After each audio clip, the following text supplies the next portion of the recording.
जो कि conference hall से लगातार तमाम तर अपडेट जो है वो हम तक पहुंचाते रहेंगे।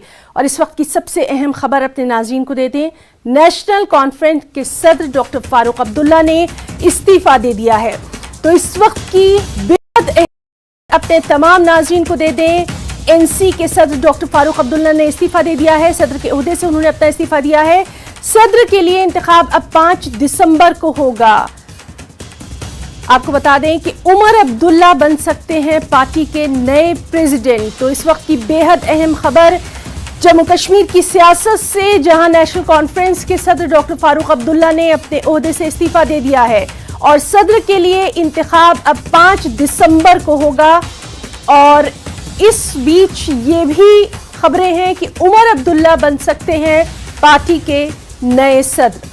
तो इस वक्त अहम खबर जम्मू कश्मीर की सियासत से, जहां नेशनल कॉन्फ्रेंस एनसी के सदर डॉक्टर फारूक अब्दुल्ला ने अपने ओहदे से इस्तीफा दे दिया है और अब सदर के लिए इंतखाब 5 दिसंबर को होगा। और खबरें ये भी हैं कि उमर अब्दुल्ला बन सकते हैं पार्टी के नए सदर। बेहद अहम ये खबर जम्मू कश्मीर की सियासत से, जिस पर लगातार अब जो रिएक्शन आएंगे, जो भी अहम अपडेट होगा वो हम अपने नाज़रीन तक पहुंचाते रहेंगे। फिलहाल इस वक्त की ब्रेकिंग यही है कि नेशनल कॉन्फ्रेंस के सदर डॉक्टर फारूक अब्दुल्ला ने इस्तीफा दे दिया। अपने ओहदे से उन्होंने इस्तीफा दिया है। अब सदर के लिए इंतखाब 5 दिसंबर को होगा। उमर अब्दुल्ला बन सकते हैं पार्टी के नए सदर।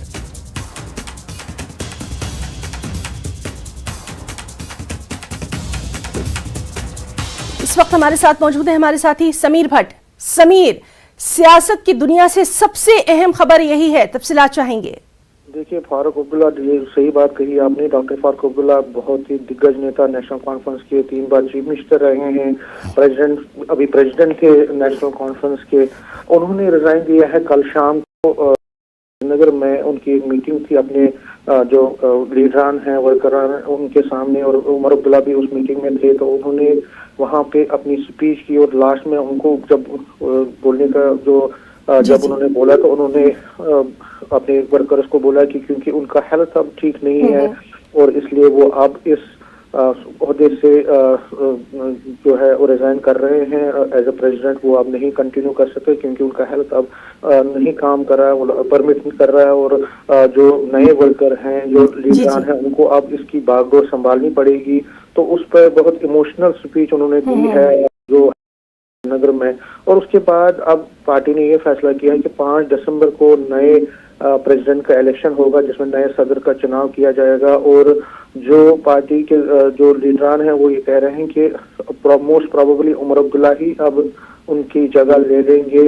और जो पार्टी लीडरान ये भी कह रहे हैं कि जो 2021 में पार्टी का जो शुरू हुआ था चुनाव ब्लॉक स्तर पे, तहसील स्तर पे, डिस्ट्रिक्ट लेवल्स पे, वो अब होते होते, क्योंकि अब ड्यू था एज ए प्रेसिडेंट का इलेक्शन भी, तो अब ये 5 दिसंबर को इलेक्शन होगा। नॉमिनेशन जो जिन लोगों को नॉमिनेशन भरनी है एज ए प्रेसिडेंट के लिए चुनाव, तो वो प्रक्रिया भी अब शुरू हो गई है और 5 दिसंबर को इलेक्शन होगी। फारूक अब्दुल्ला ने अपनी स्पीच में ये भी कहा है कि उन्होंने कोशिश की है पार्टी को मजबूत करने की, लेकिन अब नौजवान जो हैं, जो यंग जनरेशन है, नई जनरेशन है, उसको लोगों के पास जाना पड़ेगा।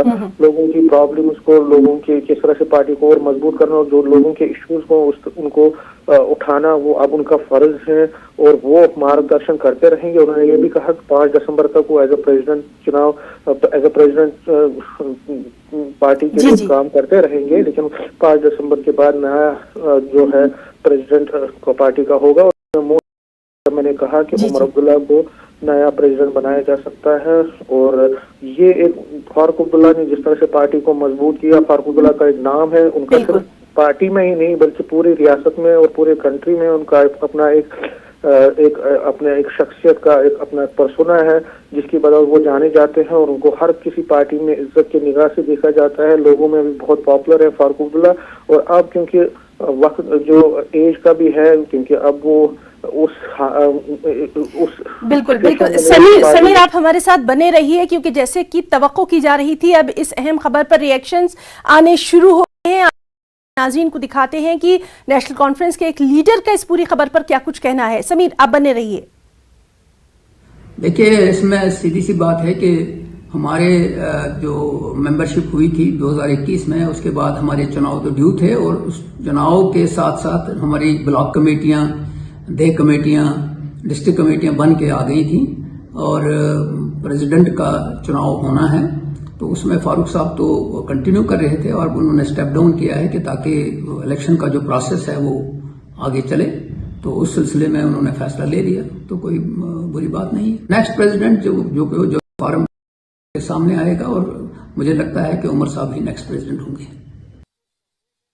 तो आपने सुना, जिस पर लगातार हमारी नजर बनी हुई है और अब तस्वीरें भी हम आप तक पहुंचा रहे हैं। जिस तरह से बात की जा रही थी कि कल अहम मीटिंग हुई थी, उसमें डॉक्टर फारूक अब्दुल्ला जो थे वो काफ़ी इमोशनल भी नज़र आए थे। समीर लगातार हमारे साथ बने हैं। समीर, आपने जिस तरह से देखा है, बहुत सालों से आप कवर करते रहे हैं और एक सियासी कदावर शख्सियत रही है डॉक्टर फारूक अब्दुल्ला की, एक ऐसे वक्त में जब वहाँ पर पार्टी जो है दूसरे नए चैलेंज के साथ निपट रही है, अब कहीं ना कहीं उसके लिए खुद बड़ा चैलेंज होगा और ये जो भी नया प्रेसिडेंट होगा उसके लिए सबसे बड़ा मुश्किल वक्त भी है। देखिए, बिल्कुल आपने सही कहा, चैलेंजेस बड़ा रहेगा। फारूक अब्दुल्ला, देखिए फारूक अब्दुल्ला सिर्फ कश्मीर में ही नहीं बल्कि जम्मू डिवीजन में भी बहुत पॉपुलर फेस हैं नेशनल कॉन्फ्रेंस के। और हमने यहाँ देखा जब फारूक अब्दुल्ला की कोई रैली होती थी, चाहे यहाँ जम्मू में या कहीं किसी भी डिस्ट्रिक्ट में, तो बहुत सारे लोग उनको सुनने आते हैं क्योंकि एक उनका अपना अलग पर्सोना है। वो एक बहुत फनी मिजाज के आदमी है और हर एक लीडरान के साथ भी उनकी बहुत अच्छी ट्यूनिंग है। लेकिन उमर अब्दुल्ला ने भी इन सालों में बहुत एक्सपीरियंस गेन की है। वो चीफ मिनिस्टर भी रहे 6 साल, जम्मू कश्मीर के सदर भी पहले रहे हैं कुछ देर के लिए। उनके पास भी बहुत तजुर्बा, अभी वाइस प्रेसिडेंट थे पार्टी के, उनके पास भी तजुर्बा है, उनको भी। लेकिन चैलेंजेस ये रहेंगे कि जो फारूक अब्दुल्ला के साथ काम करने वाले जो सीनियर लीडरान हैं उनको भी आगे, उनको भी अपने साथ चलाना है, क्योंकि डॉक्टर फारूक अब्दुल्ला का अपना एक जो सीनियर लीडरान है, जिनमें अली मोहम्मद सागर है और भी बहुत सारे हैं, मुबारक गुल है, मोहम्मद अकबर लोन है, अब्दुल रहीम रातिर हैं, जो पुराने लीडरान हैं, उन जैसे लीडरान उनको भी अपनी कॉन्फ्रेंस में लेके चलाना है पार्टी को। क्योंकि सीनियर फारूक अब्दुल्ला ने तो ये कहा कि जो नए यंगस्टर्स हैं उनको आगे आना पड़ेगा, लेकिन जो सीनियर्स हैं उनका भी अपना एक रोल होता है। और उमर अब्दुल्ला के लिए ये चैलेंज रहेगा कि पार्टी अभी अपोजिशन में है। नेशनल कॉन्फ्रेंस का जो पिछले कई 3-4 सालों से जो हालात कश्मीर में रहे, जम्मू कश्मीर में, उसमें भी पार्टी को बहुत ज्यादा एक्टिविटीज करने का मौका नहीं मिला है। और फारूक अब्दुल्ला ने कल उनको ये भी कहा है कि वो ब्रिज का काम करे, एडमिनिस्ट्रेशन और लोगों के बीच है। नेशनल कॉन्फ्रेंस के कैडर को हर एक कॉन्स्टिट्यूंसी में जाना पड़ेगा, लोगों की बात उठानी पड़ेगी। तो बहुत बड़ा चैलेंज है। उनको एक तो पार्टी को मजबूत करना है जमीनी सतह पे, और दूसरा जो लोगों की, जो वर्कर्स की आशाएं हैं, एक्सपेक्टेशन है, उनको भी पूरा करना है। कि उमर अब्दुल्ला के लिए बहुत हेक्टिक काम रहेगा। लेकिन तो कनेक्टिविटी को बरकरार रखना जो है, वो जो भी नया प्रेसिडेंट रहेगा उसके लिए बहुत बड़ा चैलेंज होगा। और आज इस बेहद अहम खबर पर क्या कुछ रिएक्शंस रहेंगे वो भी हम अपने नाज़रीन तक पहुंचाते रहेंगे। समीर भट्ट, बहुत बहुत शुक्रिया आपका तमाम तर